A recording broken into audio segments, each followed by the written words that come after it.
할렐루야. 오늘도 주의 은혜와 말씀을 사모함으로 이전을 찾으신 여러분들을 주의 이름으로 환영하고 축복합니다. 우리 앞뒤 옆분들 바라보시면서 오늘도 주님께서 들려주시는 그 말씀이 선명한 주의 음성으로 들려지길 바랍니다. 이렇게 인사하겠습니다.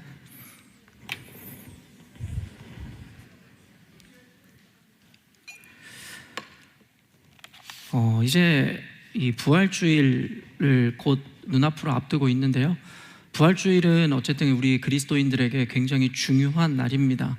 예수 그리스도께서 우리를 위해 죽으심의 그 사건도 위대하게 기억되어야 할 사건이지만, 사실은 예수님께서 죽으심으로 끝이 났다면 우리가 누리는 이와 같은 자유와 또 평강, 또 영원한 삶이라는 것은 존재하지 않을 것이었기 때문입니다. 그렇기 때문에 예수 그리스도의 부활을 기념하여 우리가 주일에 모여 하나님을 예배하는 것이기도 한데요, 그렇기 때문에 부활절은 우리 그리스도인들에게 성탄절만큼이나 아주 중요한 주일이라고 저는 생각합니다. 그래서 우리가 주님께는 드릴 것 없어 우리가 몸으로, 때로 우리 마음의 헌신으로 주님 앞에 나아가는 것인데요, 그렇기 때문에 우리는 보통 고난주간에 새벽 예배를 한다든가 아니면 특별 헌금을 모아 하나님께 드리기도 하는 이와 같은 최소한의 우리의 정성을 통해 주님께 영광을 돌리고 있습니다.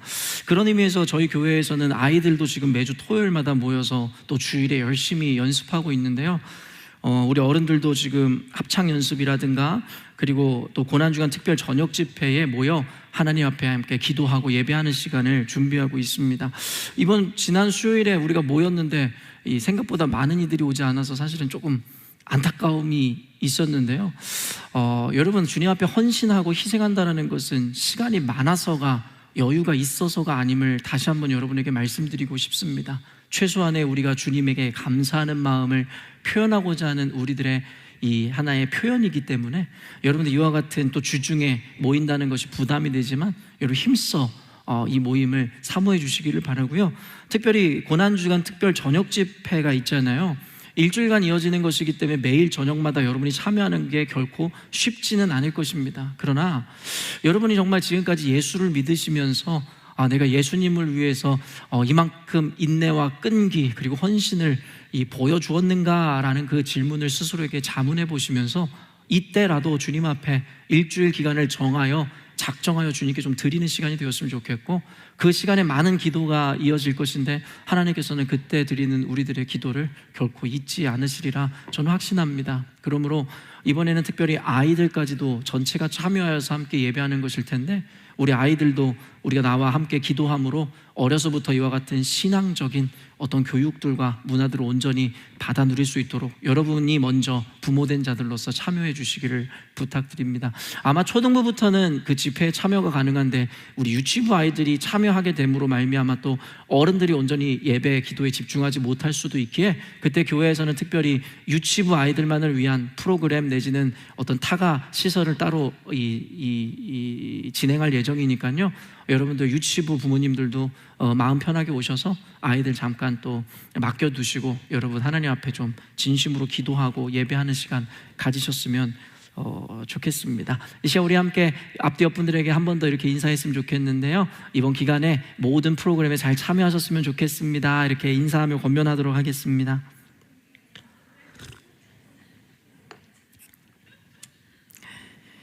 그래요. 이번 주 중에 유튜브 프로그램을 하나 또 보면서 어떤 이가 브이로그를 찍으면서 이민교회 방문하는 어떤 그런 브이로그를 제가 보게 되었습니다. 그런데 그분이 이민교회의 어떠한 현실 내지는 이민교회의 역할에 대해서 이야기하는 장면이 저는 조금 아쉬움으로 남았는데요, 그것이 무엇이냐면 그들은 이 이민교회에서 교회의 역할이란 서로 간의 친목과 교제를 이루는 장이다라고 규정하고, 또 한 가지의 정의에는 이민교회 안에 서로 간의 비즈니스든 서로의 이해관계를 위해서 서로 돕고 그리고 협력하는 조직이다라고 규정하는 것, 그 이야기를 들으면서 참으로 안타까웠습니다. 지금 이야기한 교제이든 서로에게 도움을 주는 것이든 교회가 맺어야 하는 하나의 열매이며 하나의 기능이라고 이야기할 수는 있겠으나 그것이 교회다라고 이야기해서는 결코 안 되는 것인데, 그와 같이 이 유튜브를 찍는 이들은 결국엔 교회라는 것의 의미를 전혀 알고 있지 못함을 보게 됩니다. 그런데 이것은 단순히 그와 같은 유튜버들만의 문제가 아니라 오늘날의 교회를 출석하고 있는 이들조차도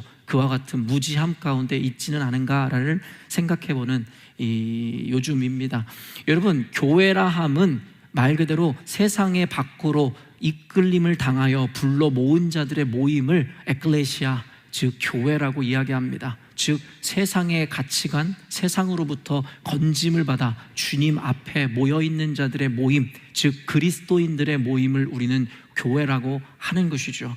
그렇기 때문에 오늘 이 교회 그리고 그리스도인에 대한 정의를 통해서 우리 안에 지금 있고 있는 이 교회와 그리스도인의 가치, 그 개념에 대해서 함께 살펴보는 시간을 가지려고 하는데요. 오늘 제목 자체가 자유한 그리스도인으로서의 부르심이라는 제목인데요. 과연 이 제목이 뜻하는 바가 무엇이며 오늘날의 교회와 그리스도인은 도대체 어떤 존재인지에 대해서 정확하게 기준 잡는 오늘이 되었으면 좋겠습니다. 오늘 본문을 여러분이 그냥 잠깐 읽어보셨겠지만 도대체 무엇을 이야기하려고 하는 건지에 대해서 잘 이해가 되지 않으실 거예요. 사실은 단순하게 한번 읽고서는 이해하기는 굉장히 어려운 본문인 것이 사실이기 때문입니다. 그런데요, 오늘 본문만 잘라놓고 보아도 해석이 어려운데 7장 전체를 놓고 보면 그 해석이 더욱더 어렵습니다. 왜냐하면 고린도전서 7장은 초반부터 중반까지 쭉 결혼에 대한 문제를 거론하고 있습니다. 그러나 오늘 본문부터 갑자기 이르러 할례와 무할례, 그리고 더 나아가 종과 관련된 개념의 문제로 넘어가는데 전혀 상관관계가 없어 보이는 이슈들이에요. 결혼에 대한 이야기를 하다가 갑자기 할례와 무할례에 대한 이야기를 하고 급기야는 종에 대한 이야기로 넘어가니 우리의 상식으로는 도무지 해석하기가 좀 어려운 이 내용들이 오늘 본문인 것이겠죠. 각각 이슈를 따로 떼어보면 이해 못할 것도 없는데 결국엔 성경의 논리는 결국에는 하나님의 의도와 목적에 의해서 전개되어지는 것이기 때문에 결코 이것을 따로따로 떼어서 해석할 수는 없다라는 거예요. 그래서 성경이라는 것을 제가 늘 여러분에게 이야기하지만 문맥과 컨텍스트 안에서 그 내용을 이해해야 어떻게 보면 잘못된 해석이 나오지 않을 수 있다라고 이야기한 바와 같이, 그렇다면 오늘 본문에도 분명한 논리와 하나님의 의도가 있을 것인데 우리가 지금까지 성경을 볼 때마다 결혼의 문제는 결혼의 문제, 할례와 무할례의 문제는 이와 같이 따로 떼어 해석했기에 성경의 기자가 하나님께서 진짜 이야기하고 싶었던 그 의도를 놓치지 않았는 것은 아닌가라는 생각을 해보게 됩니다. 사실은 7장에서 아까도 얘기했지만 주로 다루고 있는 것이 결혼에 대한 문제인데 제가 이 성경을 읽으면서 사실은 바울 사도가 그리고 주님께서 의도하고 이야기하는 바는 단순히 결혼에 대한 프랙티컬한 메시지가 결코 아님을 발견하게 되는데요. 그렇다면 오늘 기존의 우리의 이해와는 다르게 주님께서는 이 본문을 통해서 저와 여러분에게 어떤 의도를 가지고 우리에게 말씀하시는지에 대해서 함께 집중해보는 시간을 갖고자 합니다.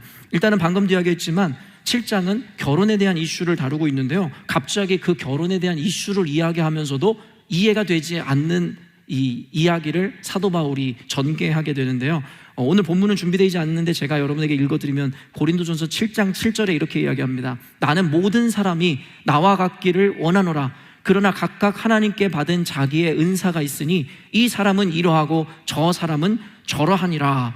이런 결혼에 대한 이야기를 하다가 갑자기 사도 바울이 너희들이 나와 같이 되기를 원하노라 이야기합니다. 근데 사도 바울이 어떤 사람이었죠? 결혼을 하지 않은 사람이었단 말이에요. 결혼에 대해서 이렇게 해라라고 이야기하는 사람이 갑자기 생뚱맞게 너희들이 나와 같이 되기를 원한다라고 이야기하며 거기에 핵심을 내비치는데요, 하나님께 받은 자기의 은사가 있으니 이 사람은 저러하고 저 사람은 저러하니라. 결혼에 대한 이야기를 이야기하다가 은사가 저마다도 다르니 각자의 은사를 이해해주고 존중해주라라는 이야기로 이어지니까 이게 무슨 말인가.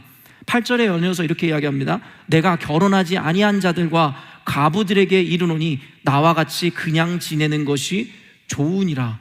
갑자기 이런 말로 전개합니다. 결혼 생활은 이렇게 해라, 결혼은 어떤 것이다 라고 이야기하다가 갑자기 나를 닮아라, 그리고 과부나 결혼하지 않은 자들에게 이야기하노니 할 수만 있다면 결혼하지 말라고까지 급기야 이야기하기 시작하더라는 것이죠. 이것은 도대체 무슨 문맥이고 내용인지 도무지 이해가 되지 않는 것입니다. 그런데 방금 사도 바울이 갑자기 생뚱맞게 끼어든 이와 같은 전개나 아니면 결혼에 대한 이야기를 하다가 할례, 무할례 그리고 종에 대한 이야기로 넘어가는 것이나 결국에는 같은 의도와 의미를 품고 있는 말씀인데요, 오늘 이를 연결해주는 핵심 구절이 바로 20절 말씀입니다. 함께 읽어보도록 하겠습니다. 각 사람은 부르심을 받은 그 부르심 그대로 지내라. 뭐라고 이야기하고 있습니까? 각 사람은 부르심을 받은 그 부르심 그대로 지내라 라고 이야기합니다. 아까 사도 바울이 이야기한 바와 같아요. 자기의 은사가 있으니 이 사람은 저러하고 저 사람은 이러하니라 라고 이야기한 바와 같은 맥이라는 것이죠. 결국 오늘 고린도전서 7장에서 하고자 하는 이야기는 무엇이냐면, 결혼을 하든 하지 않든, 할례를 받든 받지 않든, 그리고 자유자가 되든 종이 되든 그저 그 부르심대로 은사대로 살아가라. 이것이 고린도전서 7장에서 하는 이야기인 것이에요. 그러니 너희들의 부르심의 자리를 거절하거나 거부하지 말고 있는 그대로 받아들여 살아가라 라는 것이 오늘 고린도전서 7장의 핵심 메시지입니다. 그런데 문제가 있어요. 무엇이냐면, 보통 제가 아침에도 우리 준혁 선생님한테 물어봤지만, 우리 결혼하지 않은 청년들에게 물어보면 너 결혼하고 싶어 안 하고 싶어? 라고 물어보면 대부분 뭐라고 이야기할까요? 하고 싶죠, 그죠? 그러니까 결혼을 하고 하지 않고 싶어 하는 마음보다 하고자 하는 마음이 우성적 성질을 갖고 있다라고 우리가 얘기할 수 있을 것 같아요. 대부분 사람이 결혼하고 싶은 거니까요. 그리고 여러분, 할례를 받든 할례를 받지 않든 해서 당시의 유대 사회에서 할례를 받는 것과 받지 않는 것과 어떤 것이 더 우성적 성질을 갖고 있을까요? 당연히 할례를 받아야 되는 거예요. 유대인들의 세계관에는 바로 이 할례가 뿌리 깊게 박혀 있었기 때문이에요. 예수 그리스도로 말미암아 그들에게 율법적 구속에서의 자유가 주어졌지만, 여전히도 그들 안에는 우리는 그래도 하나님께서 명령하신 그 할례를 지키는 선민이다라는 그 사상이 머릿속에 꽉 차 있었기 때문에 할례를 받는 것이 이들에게는 더 중요한 사항이었습니다. 그리고 여러분, 마지막으로 자유자가 될래 종이 될래 라고 여러분에게 묻는다면 여러분은 뭘 택하겠어요? 당연히 자유인이 되고 싶은 것은 인지상정이고 당연히 우성적인 어떠한 선택인 것입니다.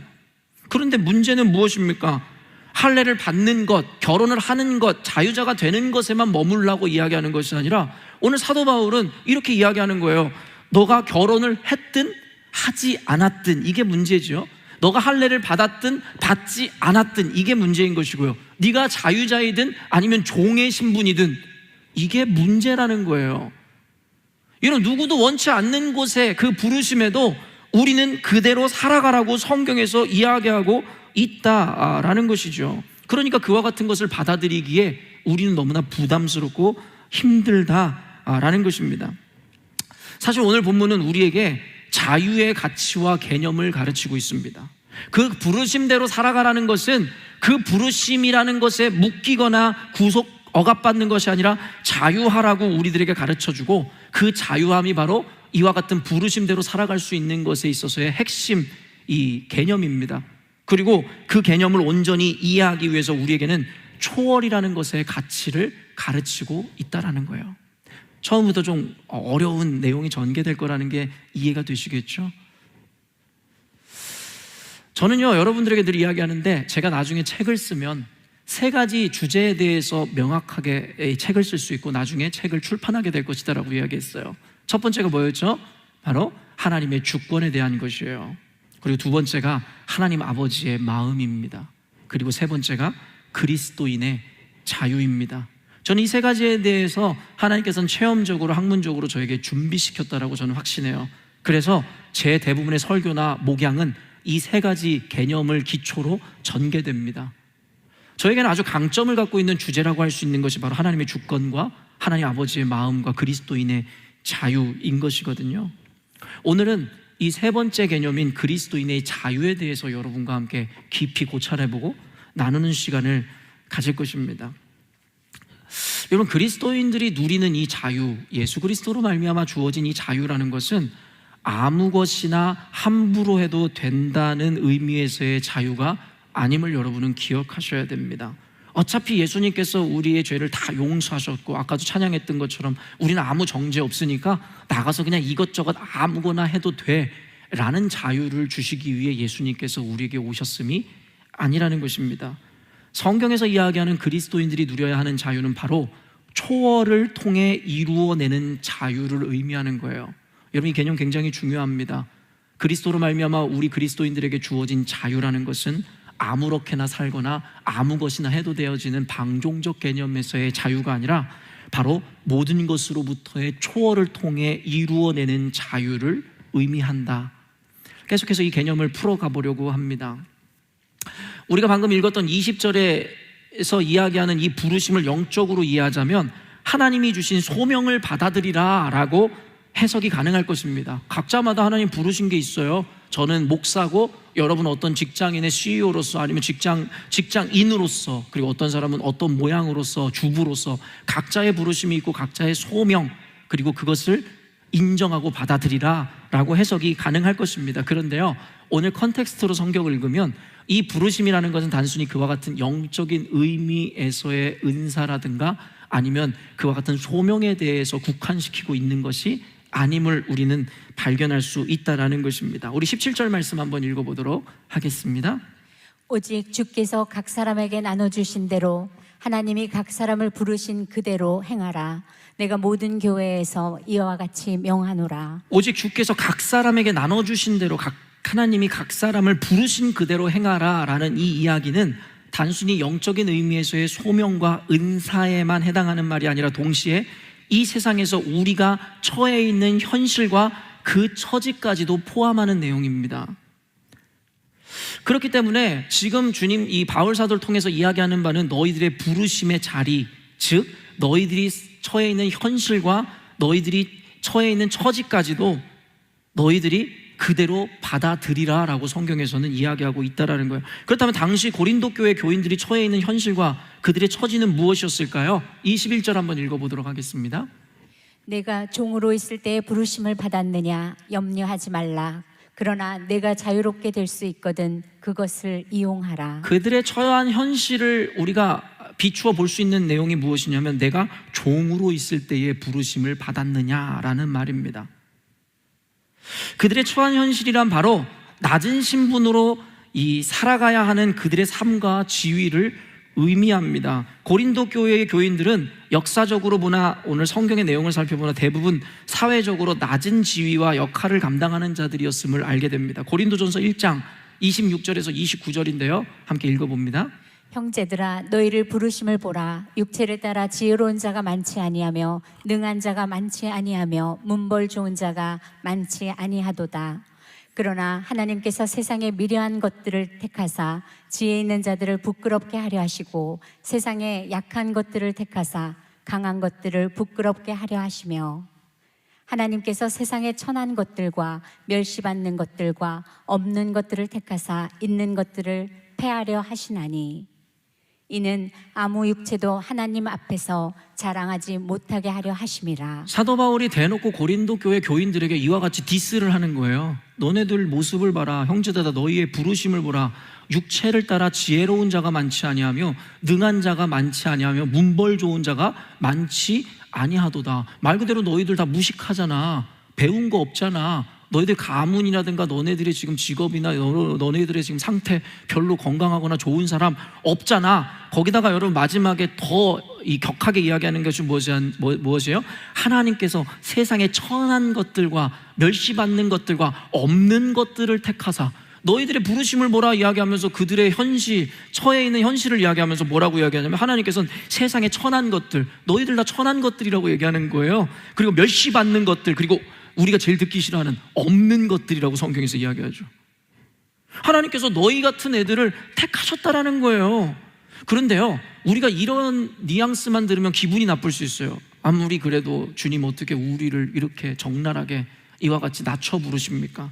그런데요, 사도 바울은 이와 같이 그들의 현실을 직시하게 함으로 말미암아 그들의 자존감을 떨어뜨리거나 그들을 불편하게 만들려는 의도가 아니라 이를 통해서 도리어 그들을 격려함과 동시에 그들을 부르신 이유와 사명, 더 나아가 하나님의 영적인 원리를 통해 그들에게 진정한 자존감을 세우기를 원하셨다라는 거예요. 뭐라고 이야기합니까? 도리어 세상의 천한 열두가 멸시받는 것들과 없는 너희들 같은 것들을 택하사 있는 것들을 폐하려 하신다라는 것이죠. 가진 자들과 그리고 자기의 이름을 낸 자들을 부끄럽게 하시려고 했다라는 거예요. 그 이유를 뭐라고 합니까? 하나님의 영광을 오롯이 나타나게 하기 위해서라는 거예요. 여러분, 이와 같은 세계관은 성경 곳곳에 숨어 있어요. 기드온의 300용사에서도 드러나고, 이스라엘 백성들이 거대라는 그 가나안 족속들과의 전쟁 가운데서, 또 난공불락의 성인 여리고 성 앞에서도 그대로 보여주시죠. 주님께서 이와 같이 불가능을 가능케 하시는 이유가 뭐예요? 너희들이 한 것이 아니라 나 여호와가 했다라는 것을 나타내기 위해서라는 거예요. 그렇기 때문에 현실적인 상황과 처지를 보면 고린도 교회 사람들은 안타깝고 불쌍하고 지위가 낮은 비천한 자들이구나 라고 하면서 그들을 비참하게 볼지는 모르겠으나, 영적 의미로 본다면 하나님께서는 도리어 저들을 택하셔서 하나님의 영광을 드러내시고자 하는구나. 사실은 설교가 더 진행될 필요도 없고, 우리가 진정한 그리스도인인지에 대해서 스스로 평가하기 위해서는 이 개념을 받아들일 수 있냐 없냐로만 넘어가면 됩니다. 여러분, 세상의 가치관과 세계관에 세상의 세계관을 따라 여러분들은 그저 부유하고 잘 나가는 사람들로 살고 싶으십니까? 아니면 하나님의 영광을 위해서 주님께서는 이와 같이 낮고 천한 자들을 사용하신다니, 주님의 영광을 위해서라면 기꺼이 내가 낮고 천하고 미천한 자리로 나아가겠습니다. 여러분, 둘 중에서 무엇을 선택하고 싶으세요? 여러분, 대부분의 속마음은 그렇지 않아요? 주님이고 뭐고 영광이고 뭐고 저는 그냥 잘 먹고 잘 살고 잘 나가고 싶습니다. 혹시 여러분이 이것을 선택한 것이라면 성경은 우리들에게 분명히 이야기해요. 너희들은 그리스도에게 합당한 자가 아니니라. 그래서 여러분, 예수 믿는 게 어려운 거예요. 그렇기 때문에 그리스도인이라고 칭함받는 것이 보통 일이 아니라는 것이죠. 사도 바울은 이와 같은 이 논리를 전개하면서 너희들이 처한 상황이나 너희들의 신분으로 인해 걱정하거나 염려하지 말라고 이야기할 뿐만 아니라 뭐라고 이야기하냐면, 더불어 그 부르심을 받아 그대로 살아가라는 거예요. 우리의 기대는 이것이잖아요. 하나님, 우리가 이와 같은 현상과 상황 가운데 있지만 주님을 믿으니까 좀 잘 나가게 해주세요. 종의 신분에서 벗어나게 해주세요. 근데 사도 바울은 뭐라냐면, 이런저런 부르심이 다 각기 제각각이니까 너네들은 너희 부르심대로 살아라. 이 얘기가 어디서 나옵니까? 여러분, 이스라엘이 바벨론에게 멸망을 해서 그들에게 포로로 끌려가요. 근데 예레미야가 그들에게 예언을 한다는 게 뭔지 아세요? 너희들은 밭을 일구고 결혼을 하여 아이를 낳고 살아라라고 이야기해요. 여러분, 이 말이 굉장히 충격적인 거죠. 하나님의 선민이라고 여겼던 그들이 기대했던 건 이거예요. 내가 이제 곧 너희들에게 불병거와 불사자들을 보내줘서 바벨론을 완전히 함락시키고 너희들을 포로해서 그들을 다스리는 자로 바꿔줄게 라고 주님께서 말씀해 주시기를 우리는 기대했죠. 근데 주님께서 뭐라고 이스라엘 백성들에게 얘기하냐면, 너네들 그냥 밭을 기경하고 거기서 그렇게 살아. 여러분, 우리들의 부르심은 무엇이냐면, 이 세상을 벗어나서 사는 부르심이 아니라 그 세상 속에서 그 부르심을 인정하며 살아가는 존재들로 주님께서 우리를 부르셨다라는 거예요. 어떤 목사님이 그런 얘기를 하더라고요. 한국인들에게 모든 종교라는 것은 다 샤머니즘이다 라고 이야기하는 거예요. 유교든 불교든, 여러분, 무슬림이든 아니면 기독교인들이든 모두가 다 샤머니즘 쪽으로 신앙을 받아들인다라고 이야기하는 그 말에 동의하지 않을 수가 없었어요. 원래 기독교의 핵심은, 유교의 핵심은, 불교의 가르침은 여러분 그와 같은 것이 아니거든요. 근데 한국인들은 모두 샤머니즘 쪽으로 그 종교를 바꾸어서 결국에는 복을 기원하고 자신들의 인생이 잘 되는 것에 혈안이 되어버리더라는 것이죠. 그러니까 원래 그 각 종교가 가지고 있었던 그 개념들은 다 상실되어 버리고 나를 위한 종교를 만들어가는 것이 한국인의 특징이라고 이야기하더라는 것이고, 그게 그대로 드러나게 되더라는 것이죠. 주님께서는 우리들에게 충격적인 이야기를 해요. 너희들이 처한 상황이나 현실을 벗어나려고 하지 말고 그 부르심을 받아 그대로 살아가라는 것이죠. 근데 아까도 얘기했지만 결혼하는 것, 부자 되는 것, 잘 나가는 것, 그 부르심은 받아들일 수 있는데 그와 반대 종으로 사는 것, 미천하고 비천하게 사는 것, 그걸 받아들이라니 우리는 딜레마에 빠지게 된다라는 것이죠. 어쨌든 이와 같은 맥락이 오늘 사도 바울이 고린도전서 7장을 통해 하고자 하는 얘기인데, 그런데 21절 한 번만 더 띄워주시겠어요? 그 뒤에 부분이 해석적으로 이해가 되지 않는 거죠. 내가 종으로 있을 때에 부르심을 받았느냐, 염려하지 말라, 여기까지는 문맥적으로 오케이. 그러나 내가 자유롭게 될 수 있거든, 그것을 이용하라. 이 말이 이해가 안 되잖아요. 지금까지 사도 바울은 너네들이 미천하든 아니면 잘 나가는 자리에 있든 그 부르심대로 받아들이고 인정하고 살아가라라고 얘기해놓고, 그러나 할 수 있거든 그것을 이용해서 자유로워져라 라고 이야기하니까 이건 그렇게 살으라는 거야, 아니면 거기서 벗어나라는 거야? 이해가 안 되죠. 그런데요, 이 해석상의 난해함은 사실은 이 모순을 이야기하고 있는 것이 아니라 번역상, 해석상의 우리에게 또 다른 차원의 이해를 요구하고 있음이라 생각하면 되는데요, 여러분 지금 성경 가지고 계신 분들은 지금 그러나 라고 하는 것에 각주가 달려있는 것이 보일 거예요. 각주 3번이 달려있죠, 대부분의 성경에. 뭐 안 보신 분들은 안 찾으셔도 돼요. 그리고 그 각주 밑으로 내려가면 그 3번에 뭐라고 쓰여 있나요? 혹시 찾으신 분 있으세요? 이것이 오늘날의 교회의 또 폐해잖아요. 성경책을 아무도 펴지도 않고 가지고 다니지도 않아요. 제가 읽어드릴게요.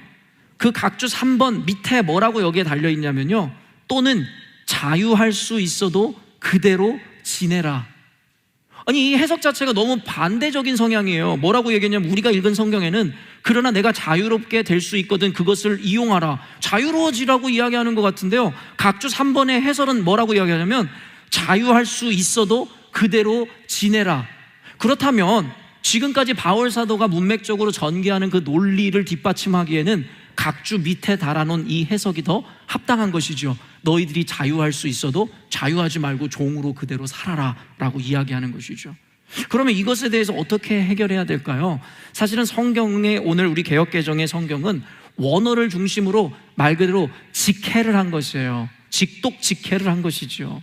그러다 보니까 그 단어나 문맥 안에 있는 내용에 대한 의미를 충분히 숙지하지 못한 채 단어를 연결하니까 이런 오류가 나타날 수도 있다라는 것이고, 우리가 잘못 이해할 수도 있다라는 것입니다. 그래서 이것을 더욱더 분명하게 하기 위해서 주석가들의 해석을 빌려왔는데요, 그대로 읽어드릴게요. 다만 오늘 여기가 중요한 포인트는 아니니까 이건 이렇게 문맥적으로 이해하는구나 라고 이해하시면 됩니다. 1번, 말로라는 헬라어 부사가 단순한 반전이나 양자택일의 유익을 시사하는 뜻으로 사용되지 않았으므로 현실적인 노예 신분을 버리고 자유인이 되라는 표현은 아니다. 오히려 이 말은 자랑스럽게 또는 자신있게 등의 의미가 내포되어 있어 종의 직분을 긍정적으로 사용하라는 의미이다. 여러분, 무슨 말이냐면 그때 당시에 미천하고 낮은 종의 신분에 있었던 고린도 교회 교인들에게 너희들은 그 직분을 버리고 자유자가 되라, 예수 믿으니까 이젠 더 이상 종하지 말라가 아니라, 도리어 아까도 이야기했었던 그 단어의 표현에는 자랑스럽게 자신있게라는 의미를 담고 있기에 너희들이 세상에서는 미천한 존재이고 종의 직분을 갖고 있으나 너희들은 도리어 그 안에서 자랑스럽게 자신있게 종으로 살아가라 라고 해석하라는 거예요.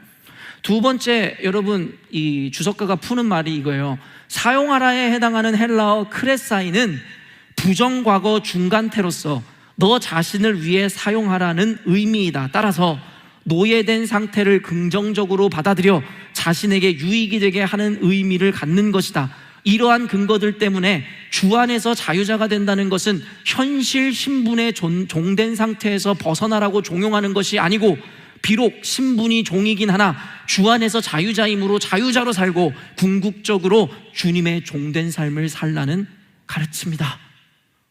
여러분, 너무 어렵죠? 주석을 읽어드려도 어렵죠? 그냥 정리해서 여러분에게 이 원어적 해석을 그대로 들려드리면, 너희들이 세상에서 비천하고 미천한 삶을 살고 있다 할지라도 그것에서 벗어나려고 발버둥 치지 말고 도리어 그 부르심을 받아들여 자신감 있고 당당하고 긍정적으로 너희들의 비천한 삶을 받아들이라. 여러분, 그리스도인들에게 주어지는 자유는 아까도 얘기했지만 우리가 얻고자 갖고자 하는 것을 모두 취하고 가질 수 있는 자유가 아니라 모든 구속과 억압으로부터 초월된 자유를 의미한다고 이야기했어요. 여러분, 누군가 이야기하죠. 우리가 기도해도 하나님께서 100% 응답하신다라는 그 의미의 100% 응답은 내가 원하는 대로 이루어 주셨음이 아니라 나로 하여금 그 상황을 받아낼 수 있게 하는 응답이기에 100%라고 이야기한다라고 이야기했어요. 여러분이 모두 로또 복권 당첨되고 싶죠? 여러분이 간절히 기도한다고 모두가 로또 복권 당첨되겠습니까? 그렇지 않아요. 믿음으로 구해도 안 돼요. 다만 기도가 100% 응답되는 것은 우리들의 처한 삶의 현실에서 벗어나기 때문에 응답이 아니라 그 처한 삶을 이해해내므로 받아들일 수 있게 하기에 응답이라는 것입니다. 그러나 지금까지 기복주의에 빠져 있었던 신앙인들은 어떻습니까? 새벽에 나와 날마다 기도한다는 것이 무엇입니까? 하나님, 우리 재정적인, 그리고 나의 어떤 직업적인, 내 자녀의, 자신들이 원하고 바라는 곳으로의 여러분 자유만을 요구하고 하나님께 끊임없이 요청하는 것 아닙니까? 여기서부터 우리들의 갈등이 시작된다는 거예요. 성경에서는 너희들이 미천한 자리에 있든 높은 지위에 있든 관계없이 그 부르심을 받아들이고 그 안에서 자신감 있게 당당하게 긍정적으로 살아가라 하지만, 우리는 세상 사람들이 이야기하는 가치관과 세계관에 비추어 그대로 모두가 더 나은 삶, 자신이 생각하는 더 부유한 삶, 더 좋은 것을 택하여 끊임없이 나아가기에 우리 그리스도인들의 딜레마는 끝나지 않는다는 것이고, 자유함과 평강이라는 것은 없다라는 것이죠. 여러분, 세상을 지향하는 사람들은 평안이 있을 수 없어요. 여러분, 우리 다 목표 가져봤잖아요. 내가 작은 차든 큰 차든 관계없이 그냥 내가 굴러다니는 차만 있었으면 했던 순간들이 있었을 거예요. 내 집이고 남의 집이고 간에 내가 방 2칸에만 살았으면 좋겠는 마음이 있었던 적이 있었을 거예요. 그런데 마침내 굴러다니는 차를 갖게 되고 방 2칸짜리로 이사가면 자유하고 평강하고 감사했습니까? 아니죠. 또 다른 이상을 쫓게 되고, 이제는 내 집이었으면 좋겠다, 내 집을 사도 더 큰 집이었으면 좋겠다. 그게 인간이 평안할 수 없는 이유입니다. 그래서 그리스도는 우리들에게 궁극적인 자유를 실현하기를 원하셨다라는 거예요. 그런 것들로 이루는 자유가 아니라 그 모든 것들로부터 초월한 자유, 그것이 진정한 자유다라고 이야기하고 있다라는 것입니다. 지금 무슨 이야기가 전개되고 있는지 이해가 되십니까? 여러분의 삶의 상황이 어떤 곳에 지금 닿아 있든지 처해 있든지 관계가 없이 여러분에게 그 삶을 받아들이고 그 안에서 자유를 누리라는 거예요. 그리고 그 핵심 개념이 뭐예요? 초월입니다. 초월하지 못하고 세상의 가치관과 세계관에 묶여있는 자들은 이와 같은 진정한 그리스도 예수로부터 주어지는 초월적 자유를 이루지 못한다. 그래서 오늘날의 그리스도인들의 삶에는 평강도 자유도, 성경에서 이야기하는 기쁨과 감사도 없다인 것이죠. 자유는 기독교에 있어서 핵심 단어입니다. 이사야서 61장 1절에서 3절인데요 한번 읽어보십시다. 주 여호와의 영이 내게 내리셨으니 이는 여호와께서 내게 기름을 부으사 가난한 자에게 아름다운 소식을 전하게 하려 하심이라. 나를 보내사 마음이 상한 자를 고치며 포로된 자에게 자유를, 갇힌 자에게 노임을 선포하며, 여호와의 은혜의 해와 우리 하나님의 보복의 날을 선포하여 모든 슬픈 자를 위로하되, 무릇 시온에서 슬퍼하는 자에게 화관을 주어 그 죄를 대신하며 기쁨의 기름으로 그 슬픔을 대신하며 찬송의 옷으로 그 근심을 대신하시고 그들이 의의 나무 곧 여호와께서 심으신 그 영광을 나타낼지라. 일컬음을 받게 하려 하심이라. 아멘. 여러분, 1차적으로는 이사야에게 주어진 사명이고 말씀입니다. 그래서 우리가 잘 알고 있듯이 이사야서는 예수 그리스도 메시아에 대한 예언을 담고 있고, 그때 사역했던 이사야는 예수 그리스도의 그림자라고 이야기할 수 있다는 것이죠. 이사야서에서 여러분 결국에 이야기하고자 하는 것은 다시 오실 메시아 그리스도에 대한 상징과 예언을 담고 있는 책이 이사야서인데요, 이사야를 통해서 우리들에게 예수님께서 오심의 의미와 그 사역을 이야기하시는 게 뭐예요? 묶인 자에게 노임을 주고 갇힌 자에게 해방을 주며 너희들을 비로소 자유케 하리라. 예수 그리스도께서 이 땅에 오신 이유는 여러분을 묶고 있는 모든 구속으로부터 여러분을 자유케 하시기 위하여 오셨다. 그래서 교회에게, 우리 기독교에게 자유라는 것은 굉장히 중요한 핵심 가치라는 거예요. 그러나 어때요? 예수 그리스도를 주로 믿는다고 고백하는 저와 여러분, 우리 교회가 과연 모든 묶임과 구속으로부터 자유함을 누리고 있냐라고 저는 묻고 싶은 거예요. 예수님은 이를 위해 오셨고 우리는 예수를 믿어 그 자유에 이르러야만 하지만 오늘날의 그리스도인들은 이 자유에 닿은 자가 많지 않다라는 것이죠. 그러다 보니까 이미 모든 것을 이루었지만 모든 것을 이루지 못한 자들과 같이 여전히도 세상에서 고통과 괴로움의 그 굴레에서 벗어나지를 못하는 것이겠죠.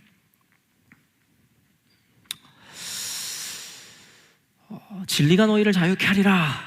이 의미는 그리스도로 인해 주어진 자유를 의미하는 것입니다. 일단 여기에다 우리 잠깐 집어넣고 다음으로 넘어가 봅시다.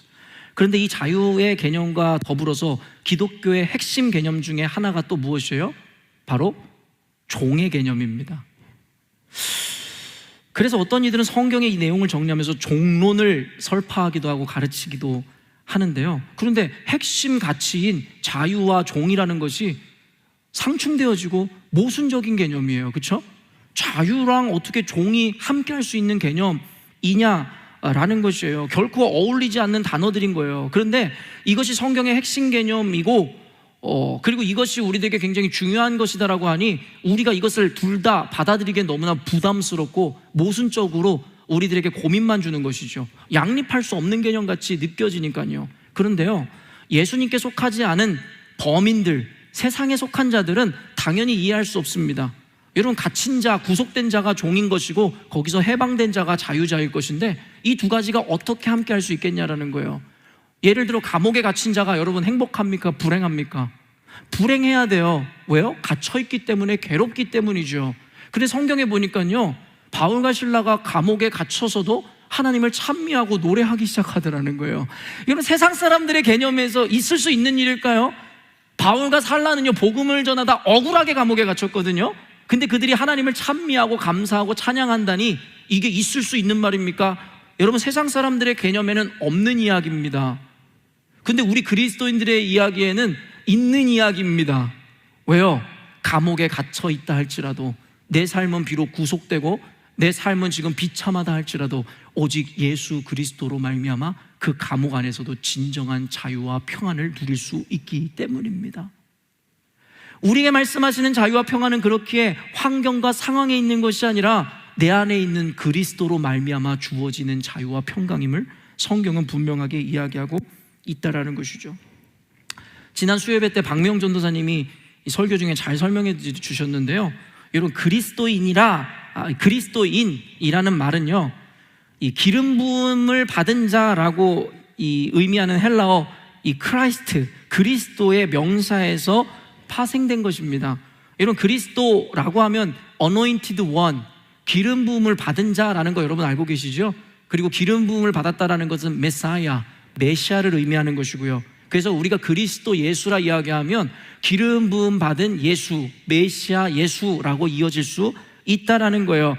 그렇다면 그리스도인이라는 것이 바로 이 그리스도에서 이 파생된 단어인데, 그리스도인이라는 것의 헬라어 원어는 크리스티아노스라는 단어입니다. 크리스티아노스. 근데 이 크리스티아노스는 그리스도를 뜻하는 크리스토스, 바로 아까도 방금 얘기한 메시아 크리스토스라는 단어와 더불어 종, 추종자 또는 그 일당을 뜻하는 어미인 이아노스의 합성어인 거예요. 그러니까 종을 뜻하는, 노예를 뜻하는 이아노스와 그리스도를 뜻하는 크리스토스가 합쳐져서 발생한 것이 바로 크리스티아노스라는 그리스도인이라고 해석되는 단어인데요. 그리스도의 이아노스, 이 종이라는 단어가 붙어진 단어가 바로 그리스도인입니다. 예를 들어 어떤 사람을 따르고 추종하는 것을 가리키는 어미인 이 이아노스는 로마 제국에서 큰 가정에 속한 노예들에게 적용됐었던 단어거든요.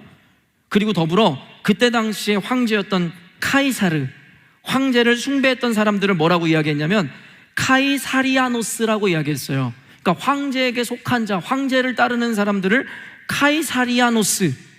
여러분, 그 말이 무엇이겠어요? 말 그대로 황제에게 속해서 황제를 따르는 자들, 황제의 노예들을 이와 같이 불렀어요.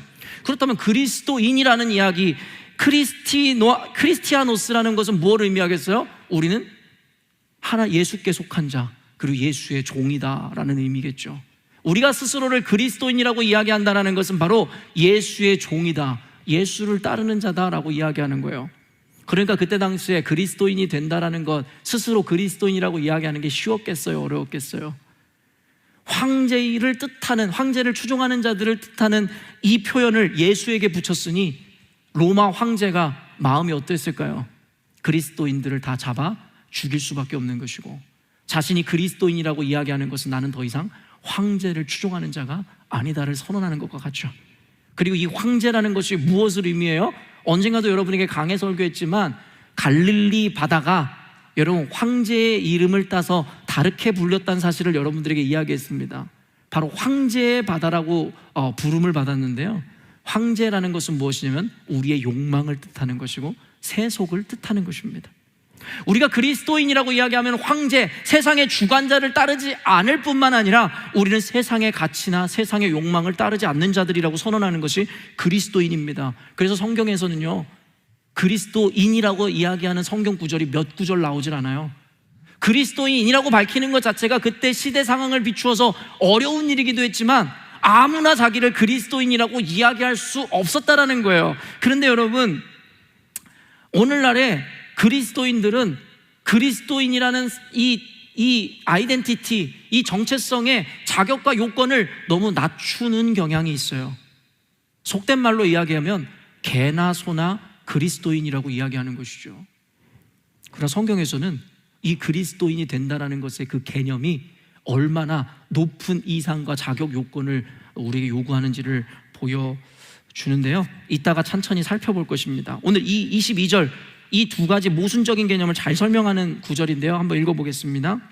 주 안에서 부르심을 받은 자는 종이라도 주께 속한 자유인이요 또 그와 같이 자유인으로 있을 때에 부르심을 받은 자는 그리스도의 종이니라. 세상 사람들은 이해할 수 없는 이 모순적인 개념이 그대로 드러나 있는 구절입니다. 주 안에서 부르심을 받은 자는 종이라도 주께 속한 자유인이요 또 그와 같이 자유인으로 있을 때에 부르심을 받은 자는 그리스도의 종이니라. 여러분, 주 안에서 부르심을 받을 때 종이라도, 이것은 말 그대로 그들이 처한 상황과 현실입니다. 그들이 미천하고 낮은 자리에 있을지라도 너가 주님께 속했다면 너는 자유인이다.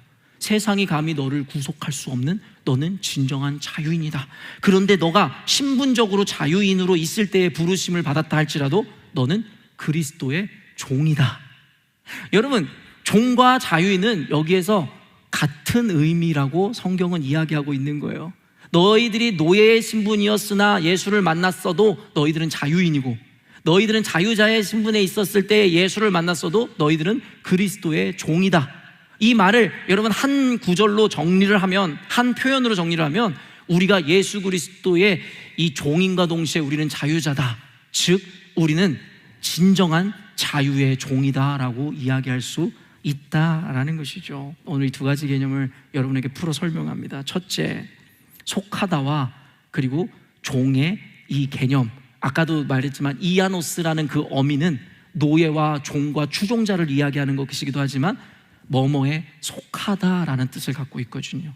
우리가 그리스도인, 크리스티아노스라고 이야기하는 이유는 우리는 예수의 종임과 동시에 예수님께 속한 자들이다. 그래서 그 두 가지 개념을 살펴봅니다. 첫째, 속하다라는 개념, belong to의 개념입니다. 로마서 14장 7절에서 8절이에요. 우리 중에 누구든지 자기를 위하여 사는 자가 없고 자기를 위하여 죽는 자도 없도다.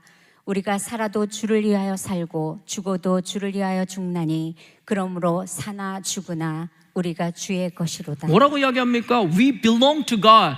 We belong to the Lord. 예? 우리는 주님께 속해 있기 때문에 사나 죽으나 의미가 없다라는 거예요. 살아도 주를 위해 살고 죽어도 주를 위해 사니 그러므로 우리가 죽으나 사나 다 주의 것이로다. 이게 바로 그리스도인들에게 주어지는 자유입니다. 사는 게 중요합니까? 죽는 게 중요합니까? 그리스도인들에게 살든 죽든 아무런 의미가 없다라는 거예요. 왜요? 나를 위해 사는 것도 아니고 나를 위해 죽는 게 아니라 주를 위해 살고 주를 위해 죽기에 우리에게는 사나 죽으나 모든 것이 매한 가지라고 이야기하는 것입니다. 그래서 바울 사도가 이와 같이 얘기하는 거예요. 내 안에 사는 이 예수 그리스도시니 내가 주님께 속해 있으니 나의 죽음도 유익함이라.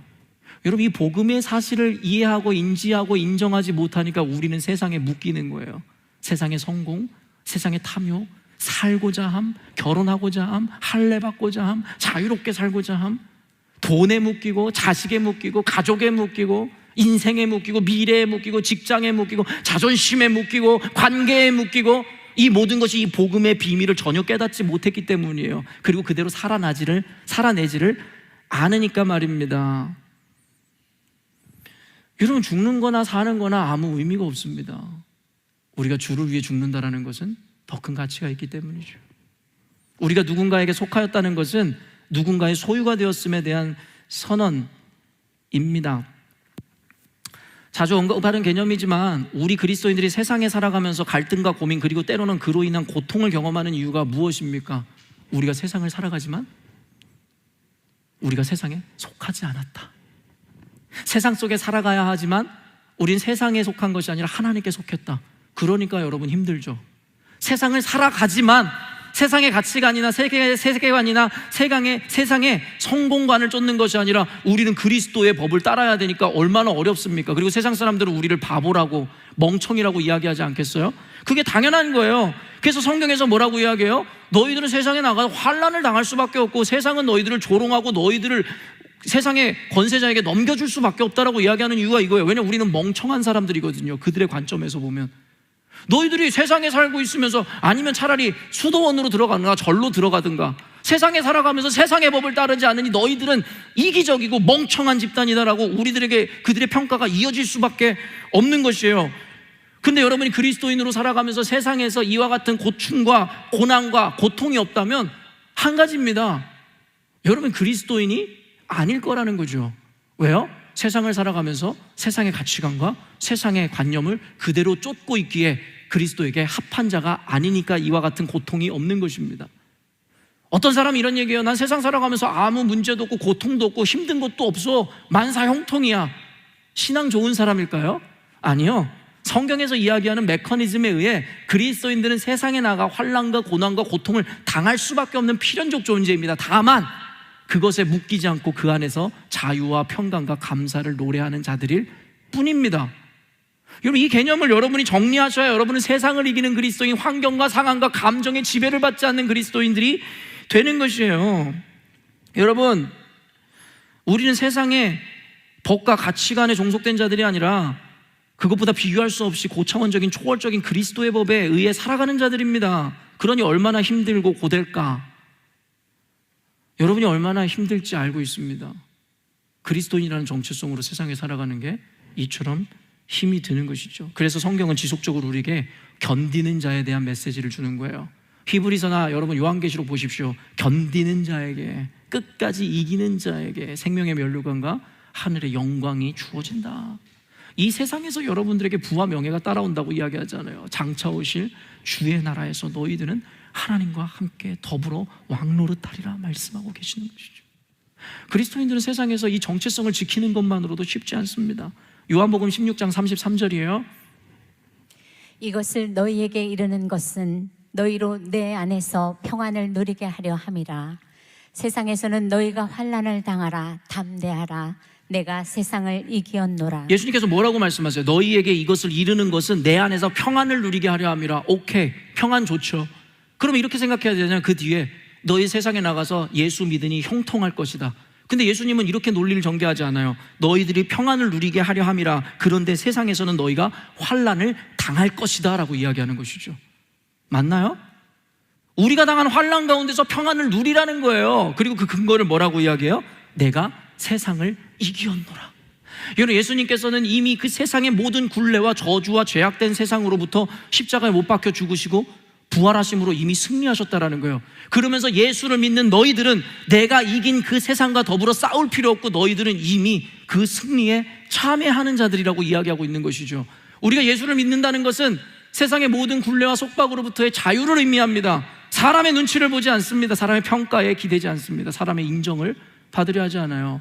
우리는 주님께 속했기 때문입니다. 세상이 나를 손가락질하고 조롱하는 것이 나에게 더 이상 영향을 끼치지 못하는 것, 그것이 바로 그리스도인입니다. 그게 바로 그리스도인입니다. 우리가 주께 속했다는 것은 우리에게 특권과 권세가 주어지는 의미합니다. 우리는 그리고 그리스도인으로서 그것을 사용해야 됩니다. 근데 오늘날의 교회 그리스도인들은 그와 같은 특권과 권세를 사용하지 않아요. 주께 속했다는 것은 그가 우리를 보호하시고 환난과 고통으로부터 우리를 건져내신다는 것에 대한 근거인 것입니다. 우리가 주께 속했기 때문입니다. 그래서 성경은 끊임없이 이와 같이 이야기해요. 주님께서 자기 이름을 위하여 하나님의 영광을 위하여 자기에게 속한 백성을 망하게 내버려 두시지 않는다는 거예요. 믿으십니까? 믿으십니까? 여러분 하나님께 속해 있어요. 절대 여러분 망하지 않아요. 하나님은 자기의 영광과 이름을 위해서 여러분의 인생을 보존하시고 여러분을 구하실 수밖에 없어요. 왜 여러분 주저앉아 울고 계시고 두려워하시고 그 속박의 굴레에서 벗어나지 못해 괴로워하십니까? 하나님께서 묻는 거예요. 너희들 세상에 속했니? 아니면 나에게 속했니? 라고 말입니다. 지금까지 우리의 삶은 그리스도인이라 이야기하며 주님께 속한 것이 아니라 세상에 속한 자들로서 살아오니 성경은 진리가 우리를 자유케 하리라 말씀하셨지만 우리는 더한 구속과 압박과 억압 가운데 살아가게 되는 것이고, 하나님의 뜻은 우리가 항상 기뻐하고 쉬지 말고 기도하고 범사에 감사하는 것이다라고 이야기했지만 우리 삶엔 감사는커녕 불평과 좌절과 절망만이 드리워져 있는 것이겠죠. 우리는 이 담대함을 회복할 때 비로소 초월적 그리스도인이 됨으로 하나님의 사명을 감당하게 된다는 거예요. 여기서 끝이 아닙니다. 오픈투먼에서 아까도 이야기했지만 어떤 자매가 저한테 물어봤어요. 오픈투먼에서 제가 여러분을 묻고 있는 것이 무엇입니까? 라고 하니까 저마다 무슨 얘기를 했어요. 그러니까 그 자매가 저한테 묻는 거예요. 목사님은 뭐에 묶여 있습니까? 저는 당당하게 그에게 이야기했어요. 어떤 것에도 묶이지 않고 자유합니다. 어떤 이들은 목회자가 나는 어떤 것에도 구속되고 묶이지 않았습니다라는 이야기를 들으면서 속으로 비아냥거리고 자기는 깨끗하다는 거야? 자기는 예수야 뭐야? 우리는 다 죄인인데 지는 깨끗하다는 거야? 교만한 목사 같은 이라고 비아냥거리는 사람도 있었을지 모르겠습니다. 그런데요, 아마도 그와 같은 생각을 하는 사람은 바로 이 초월적 그리스도인으로서의 부르심을 조금도 이해하거나 경험해보지 못한 사람일 확률이 굉장히 높습니다. 자기가 경험해보지 못했으니까 지금 제가 이야기하는 그 초월적 개념을 이해하지를 못하는 것이죠. 자기 안에 갇혀서 자기가 경험한 것 외에는 없는 것이다라고 착각하는 것이죠. 사랑하는 성도 여러분, 철로역정이나 제가 많은 저서들이나 성경의 내용을 인용해서 여러분들에게 이야기하듯이 우리가 그리스도인이 된다는 것은 완성을 의미하는 게 아니에요. 비로소 시작점에 선다는 거예요.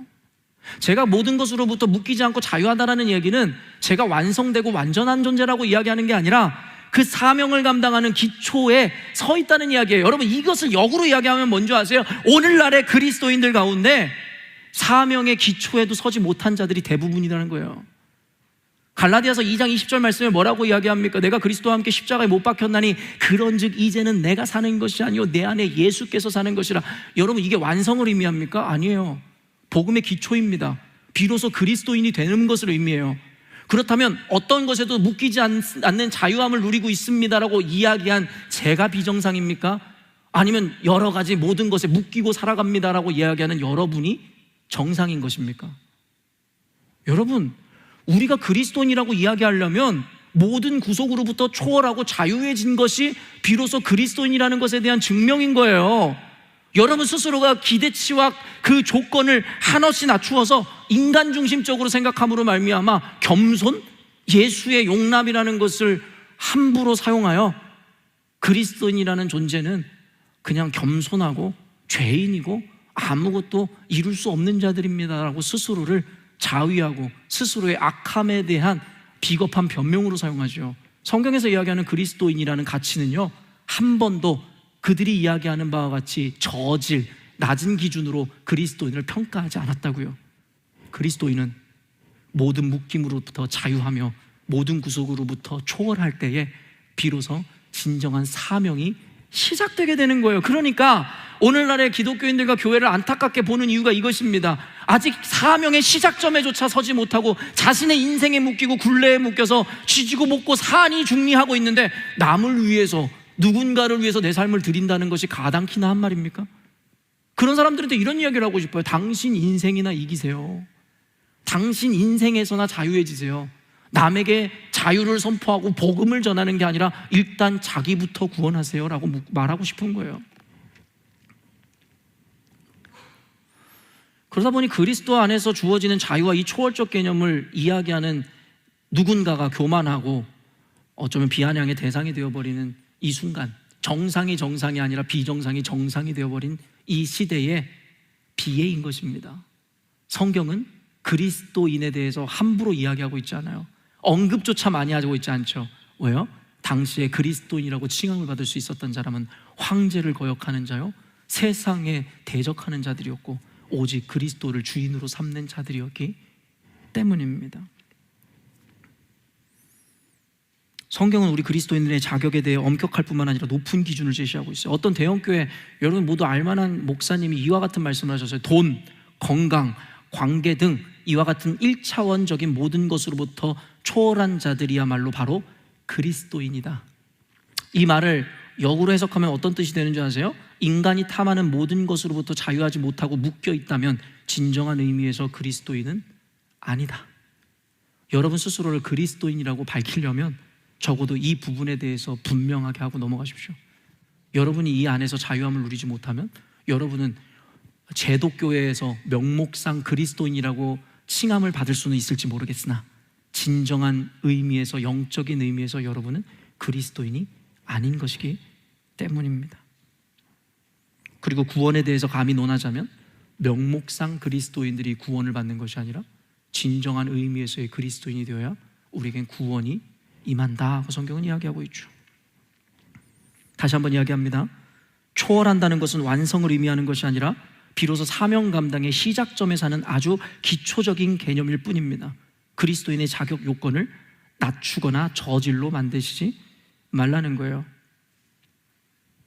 여전히도 우리가 이와 같은 1차원적인 욕망에서 벗어나 자유를 누리지 못하고 있다면 주님께 속하여 하나님이 책임져 주시는 것에 대한 온전한 신뢰와 경험을 하지 못한 사람들이기 때문일 것입니다.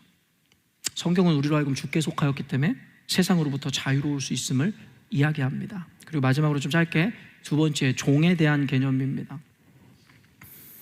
우리를 자유자라, 이와 같이 자유자라 이야기함과 동시에 그리스도의 종이라고 이야기합니다. 바로 이 모순적인 개념을 정리해야 되는 거예요. 여러분, 이 자유의 종, 사랑의 종이라는 개념을 여러분 이해하실 수 있을지 모르겠어요. 이것도 모순적이잖아요. 근데 이것은 누군가의 이야기가 아니라 신명기 15장에 그대로 나온 이야기입니다. 제가 수년 전에 이 사랑의 노예라는 제목으로 설교를 했는데 그게 신명기 15장에 대한 강해 말씀이었습니다. 신명기 15장에 너무 재밌는 이야기가 나오거든요. 한번 들어보세요. 아주 논리적이니까요. 그때 당시에 모세의 율법에는요, 누군가가 죄를 짓거나 빚을 갚지 못하면 그가 몸으로 떼어야 하는 법이 있었어요. 그래서 누군가의 노예가 되어야만 하는 합법적인 노예가 제도가 실현되게 되는 거예요. 내가 갚을 돈이 없고 죄를 지었으니 그것을 노예가 되어 갚는 거예요. 그러나 주님께서는 그런 자들에게도 여러분 기회를 주셨죠. 그래서 그들에게 7년째 되는 해에 자유자가 될 수 있는 기회를 주세요. 성경의 이야기입니다. 그런데요, 문제가 있어요. 무엇이 문제냐면 내가 홀혈단신으로 죄를 짓거나 빚을 져서 예를 들어 누군가의 종이 되었으면 7년 동안 열심히 일해 갚으면 자유자가 되는 거예요. 그런데 이 문제는 무엇이냐면 내가 홀혈단신으로 들어갔다가 거기에서 주인이 내어주는 여종을 아내로 맞이하게 되면 문제가 되는 거예요. 주인이 내어준 여종을 아내로 맞이하고 아이를 낳았어요. 그리고 마침내 7년째가 되었어요. 이제는 너가 선택할 수 있는 기회가 주어져요. 자유자가 될래? 그럼 누구나 자유자가 되고 싶죠. 근데 문제가 무엇입니까? 그런데 애초에 네 아내와 자식은 너에게 속했던 것이 아니라 나에게 속해, 주인에게 속했던 거니까 네 처자식은 놔두고 나가가 되는 거예요. 논리적이에요? 여러분, 그래서 그 종은 선택을 해야 되는 거예요. 여러분은 뭐 선택하실래요? 자유자가 되는 걸 선택하실래요? 아니면 처와 자식과 함께 사는 것을 선택하실래요? 우리 아마 제임스 킴은 제가 확신하건대 아내와 자식을 선택할 거예요. 그렇죠? 자유보다는 내 사랑하는 아내와 자식을 선택할 거예요. 그래서 이런 자들에게 주어지는 합법적 제도가 뭐냐면 너 스스로가 자유자가 되는 것을 포기해라의 법이에요. 그래서 자유할 수 있으나 스스로 재판관을 찾아가서 귀에를 송곳으로 뚫습니다. 그래서 여기에 귀걸이를 하게 돼요. 그래서 고대 사회의 유대 민족들 가운데 귀걸이를 하거나 귀에 상처가 난 자들은 바로 이와 같은 사랑의 노예들입니다. 이게 바로 예수 그리스도의 표상이에요. 예수님께서는 스스로 선택할 수 있는 기회가 있었지만 저와 여러분을 사랑하심으로 말미암아 스스로 십자가에 못 박히기로 결정하신 거예요. 그리고 그를 믿는 우리 그리스도인들로 하여금 예수님께서 말씀하시기를 내가 너희를 사랑하여 너희들의 종이 되었듯이 이제는 너희들도 나를 사랑하여 나의 종이 되라고 얘기하는 거죠. 여러분, 신앙인의 신비가 뭔지 아세요? 우리가 그리스도의 종이라고 하여 우리에게 억압과 강제가 있다고 생각하십니까? 신명기서에서 이야기하는 이 사랑의 노예의 핵심은 바로 자발적 노예라는 거예요. 강요한 게 아니에요.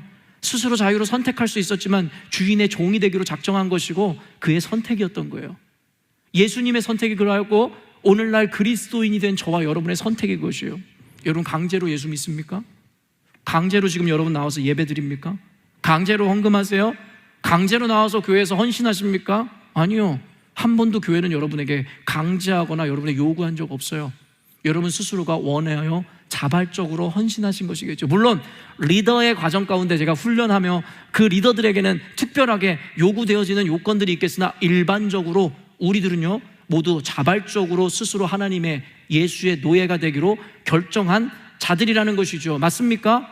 그렇기 때문에 우리가 예수님을 따르다가 받는 고난에 대해서 우리는 불평 없습니다.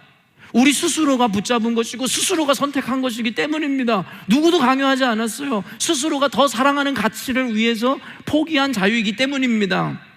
여러분, 우리는 자유의지를 부여받았습니다. 하나님은 우리를 기계와 같이 만드신 것이 아니라 자유의지로 스스로 선택할 수 있는 의지와 기회를 주셨습니다. 그런데 많은 그리스도인들이 이 자유의지의 의미를 잘못 이해하고 멋대로 해석하는 경향이 있습니다. 하나님이 부여하신 이 자유의지를 통해 이루는 자유가 자기 멋대로 마음대로 해도 되는 자유를 의미하는 것이다라고 생각해요. 나는 예수 안에 자유하니까 멋대로 담배 피고 술 먹고 내 멋대로 살아간다. 그래도 괜찮지. 예수님이 나 정죄하지 않으시니까. 이게 바로 잘못된 착각에서 비롯되는 자유의 의미입니다. 여러분, 신학적으로 이야기하면요, 주님께서 우리에게 주신 자유는 지멋대로 해도 되는 자유가 아니라 바로 제한적 자유라고 이야기하는 거예요. 자유가 있으나 아무 것이나 하는 자유가 아닌 옳은 것, 선한 것을 선택할 수 있는 자유를 의미하는 것이 바로 제한적 자유라는 거예요. 예를 들어 우리는 자유민주주의 국가에 살아가는 자유시민이라고 우리는 여겨집니다. 그렇죠? 여러분 모두가 자유시민이죠. 그런데 자유시민이라 하여 이 범법을 행하거나 남을 괴롭혀도 되는 자유가 주어지는 것이 아님을 우리는 모두 알고 있죠. 맞습니까? 우리에게 자유가 있으나 그 자유는 선한 것을 선택해야 하는 제한적 자유이지 방종적 자유가 아니라는 것입니다. 즉 세상의 모든 구속으로부터 우리를 자유케 하셨다 하여 우리 멋대로 살아도 되는 무한의 자유를 허락하신 것이 아니라 세상 구속으로부터 자유를 통해 그리스도의 종이 되는 삶을 스스로 택하는 제한적 자유를 주님께서 우리에게 허락하셨다는 것입니다. 그렇기 때문에 우리는 오늘 자발적으로 예배하고 헌신하는 것이고, 그리고 그것이 가치로운 것이라는 거죠.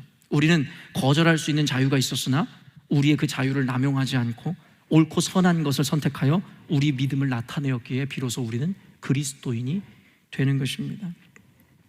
우리가 주님의 종이라 함은 나에게 다가오는 가능성의 유혹, 성공과 쾌락의 유혹 가운데서도 그것을 잡을 수 있는 자유가 있음에도 내 주인 되신 주님을 위해서 기꺼이 내 자유를 포기하는 자유를 의미하는 것이 바로 제한적 자유이며 그리스도인의 자유인 것입니다. 결론 맺겠습니다. 23절에서 24절 읽습니다.